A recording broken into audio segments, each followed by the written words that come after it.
Hello, hello, hello. Ẹ̀yin èèyàn mi, ó ga jù. A kú ìsinmi òní, a kú bójú ọjọ́ ṣe rí, a kú bó ṣe ń lọ ní country wa yìí. Mo fẹ́ gbé ọ̀rọ̀ kékeré yìí wá síwájú wa. Tó rántí máa ń bi mí léèrè yẹn rẹpẹtẹ ní internet space, ní comment section. Wọ́n ń béèrè. Wọ́n ní àǹtí, mummy, whatever tẹ́ fi ń qualify mi tẹ́ ń pè mí. Kì í ṣe kékeré o. Wọ́n ní ká sọ òótọ́ fún wọn. Báwo ni ọ̀rọ̀ Naomi àti Kábíyèsí àtàwọn ìbẹ́ta ti jẹ́? Pé kémi sọ kí láyé wọn kó lè yé wọn. Ṣé pé àwọn kan ní Naomi, ẹ kàn ń parọ́ ẹ̀yin bloggers yìí. Bẹ́ẹ̀ ṣe máa ń parọ́ nìyẹn. Nǹkan tó ṣẹlẹ̀ ni pé báwo ni ẹ ṣe fẹ́ prove fún wa pé Naomi bímọ? Ó bí ìbẹ́ta. Àwọn kan ní ẹ ti lè parọ́ jù. Ó ní ṣé Naomi ìgbà wo ni Naomi lóyún tó ń bí ìbẹ́ta? Ó bí ìbẹ́ta. Kí ló dé tí Kábíyèsí? Kí ló dé tí Kábíyèsí ò wá announce ẹ̀ fún gbogbo ayé? Kò tí officialize pé pé àwọn bí ìbẹ́ta òun àti Queen Naomi. Tẹ́lẹ̀ gbọ́ gbogbo àwọn rumor àwọn túnláàsì olórí, àwọn onínúùbú tó ń rí òrùn sá, àwọn tó ń jowú, tó ṣà ń ṣe gbogbo ẹ̀, tó ń fẹ́ ìpalára Queen Naomi. Wọ́n sọ pé àwọn fẹ́ káwọn èèyàn wà ní ilé ayé yìí kó jíǹjà rẹ̀ pé nǹkan tí ó kù ń kú ni pé kó máa pààyàn. Wọ́n ò tiẹ̀ wá bọ́n tẹ̀ ṣe ń sọ yẹn, wọ́n ò tiẹ̀ ní fẹnu bò sẹ́gbẹ̀ẹ́ kan. Wọ́n máa sọ ṣáńgélété pé àwọn fẹ́ pa àwọn ọmọ ìbẹ́ta. Inú àwọn olórí tó wà táwọn túnláàsì olórí tí Kábíyèsí gbé sáàfin hàn, tó ń pera wọn lólórí, tí wọ́n dẹ̀ ń ṣe olórí lọ́dọ̀ ọkọ wọn ní first husband wọn ní tán sá kúrò ńbẹ̀, ibẹ̀ náà ti lè ṣe olórí, kì í ṣe ilé Kábíyèsí o. Torí ẹnìkan tá mọ̀ lólórí nílé Kábíyèsí ni Queen Naomi. Bẹ́ẹ̀ ni ṣìkẹ̀nà bó dẹ̀ ṣe wà nìyẹn. Àfi téèyàn bá fẹ́ gba ìṣẹ́.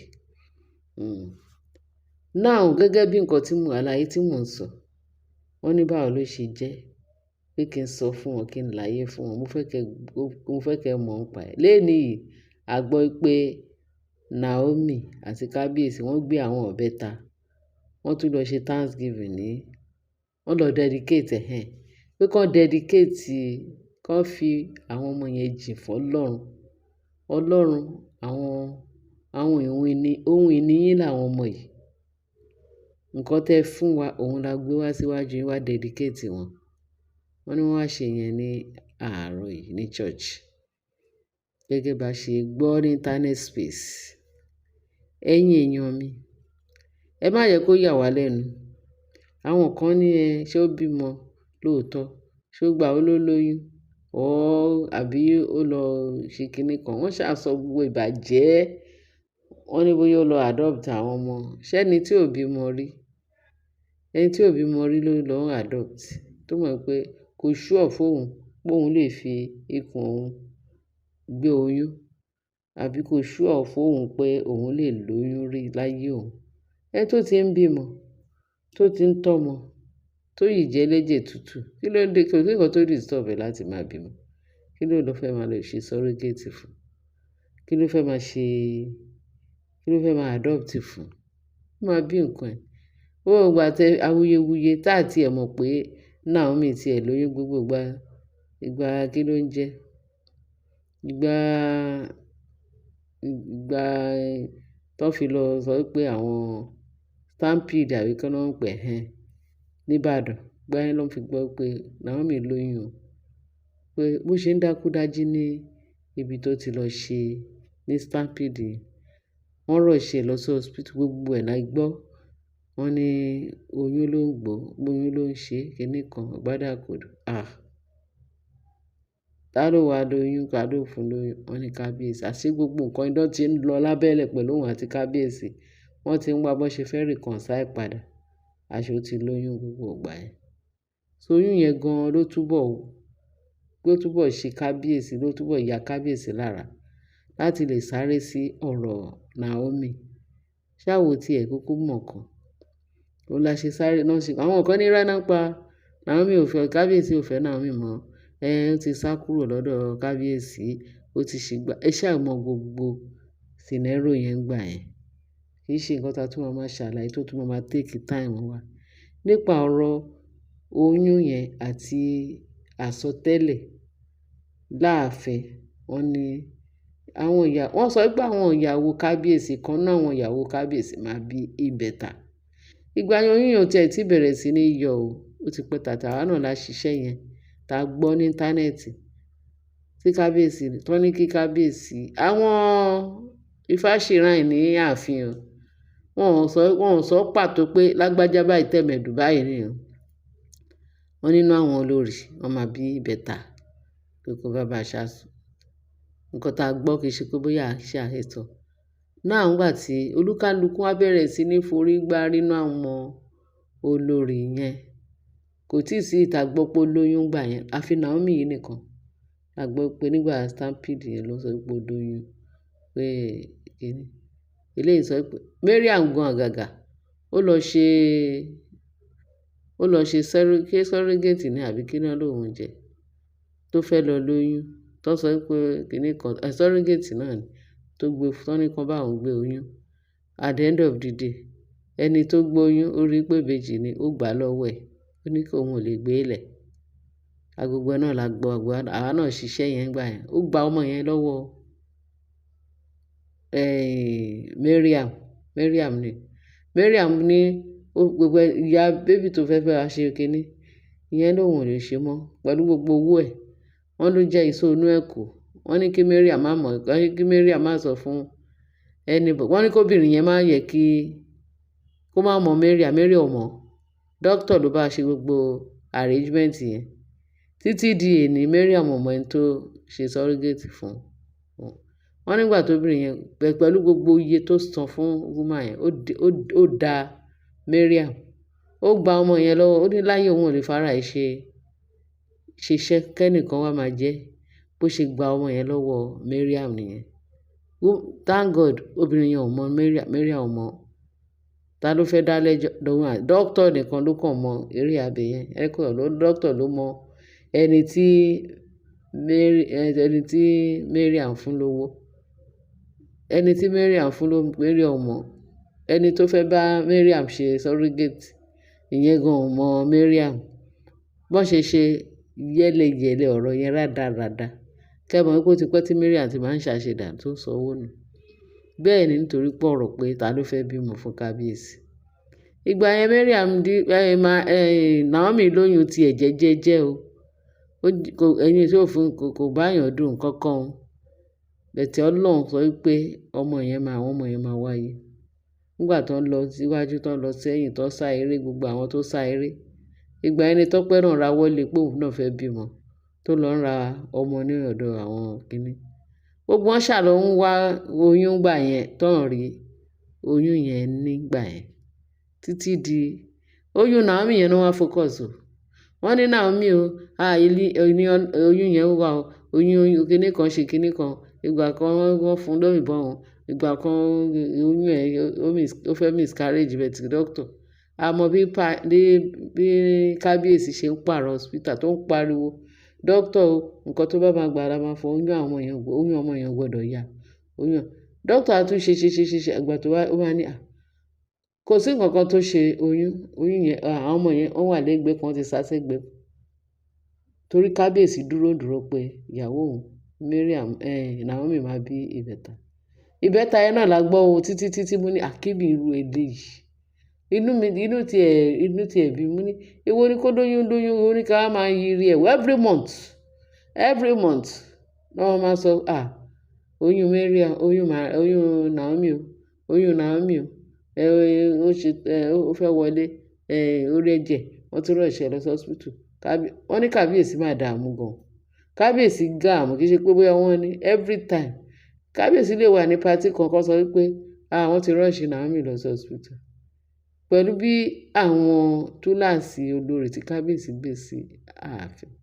Wọ́n máa disturb, kì í ṣe pé bóyá wọ́n ní dẹ̀nsẹ̀, wọ́n ní ìbẹta, wọ́n dẹ̀ pariwo ẹ̀. Wọ́n ní Naomi ló fẹ́ bí ìbẹta, oyún ìbẹta ló wà nù Naomi. Naomi ló fẹ́ bí ìbẹta. Àwọn alálẹ̀ ló ń sọ ọ́. Àwọn Fáṣírà gbogbo ẹ̀ náà ṣà ń sọ. Àwọn blogger ẹ̀ wọ́n ti jẹ́ ká gbọ́ràn. Bẹ́tẹ̀ bí ò bá wọn sọ, bí ò bá wọn máa fi oyún olóyún tó máa polówó oyún olóyún o. Èmi ṣàgbékẹ̀lé Ọlọ́run pé ìjọ́kanjọ́kan Ọlọ́run á lead Naomi láti bí àwọn ọmọ yẹn, á bá gbé oyún, á bá tọ́, á rù rẹ̀, á dẹ̀ sọ rẹ̀. Ìgbà ẹni kábíyèsí ti sọ pé láyé kò tiẹ̀ sí obìnrin kankan tó tún lè bímọ ń ta, àfi kó bímọ ní ààfin. Àwọn kan sọ pé gbogbo wàhálà tó ń fún Naomi yìí tí oyún ṣe kinní lẹ́ni tó ń sọ pé àkíní kan pé kí kábíyèsí kúkú fly Naomi lọ sí ìlú òyìnbó kó kúkú lọ tọ́ oyún yẹn kó dẹ̀ bí. Kábíyèsí ní ibẹ̀ inú ààfin yẹn ni Naomi máa bí ọmọ ẹ̀ sí. Enough of ẹ̀ kí èèyàn lọ síta lọ bímọ. Wọ́n á bímọ tó wọ́n á gbé fake ọmọ wá. Pé láíláí bóyá wọ́n lára á ní o, bóyá wọ́n lọ ṣe kinní o. Pé enough of it because ti Ashley àti ti ìyá ìbejì àtọwọ́dá àwọn yẹn tóbi. Àwọn yẹn ti kọ́ kábíyèsí lọ́gbọ́n. Pé ọmọ tí Naomi máa bí o. Gbogbo anybody tó bá tún bí o tẹ́lẹ̀ wọ́n sọ pé tí ìyàwó wọn bá ti lóyún. Kábíyèsí ò fojú róyún.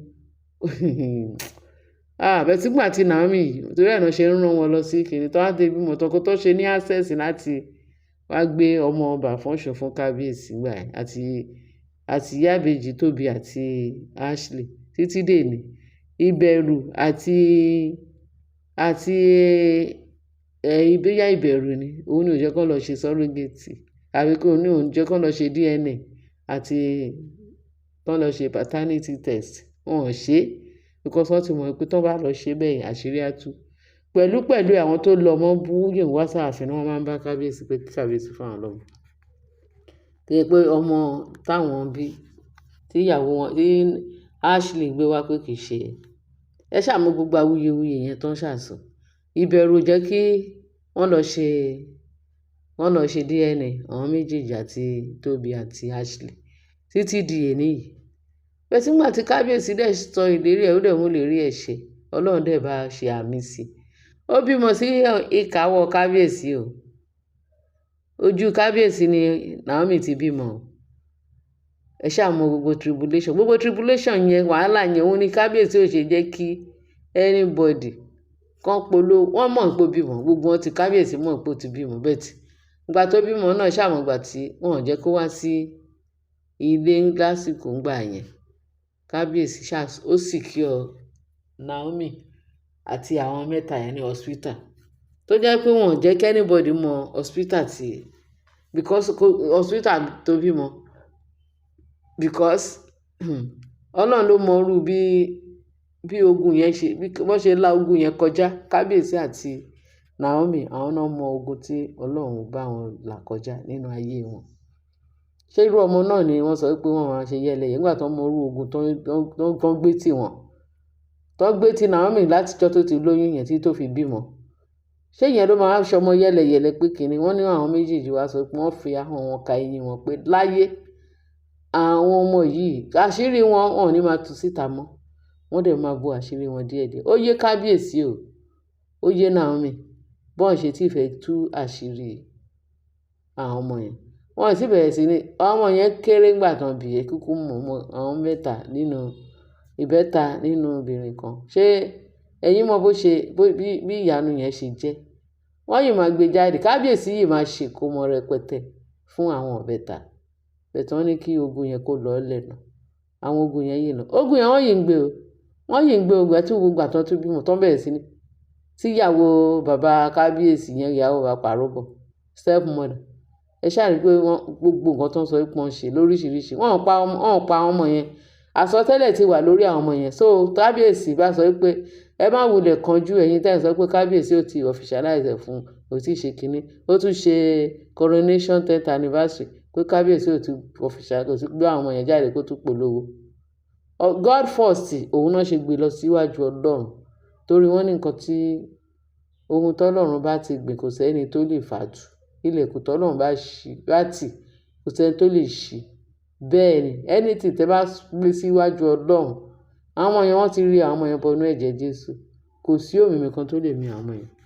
Ẹ̀yin èèyàn wa, wo má jà fèsì torí àwíjàre ti tán tẹ́lẹ̀ torí story yẹn gùn gan. Ẹ ní sùúrù ẹ̀yin èèyàn mi. Àwọn ọmọ bẹ́ta kábíyèsí lónìí, àwọn mélòó dẹ̀ ni. Àwọn nìkan náà bí nǹkan wọn. Ẹ má wulẹ̀ jàǹpátá. Ẹ máa gbàdúrà kí nǹkan kan àwọn ọmọ yẹn Ọlọ́run ti wò àwọn ọmọ yẹn láwòye.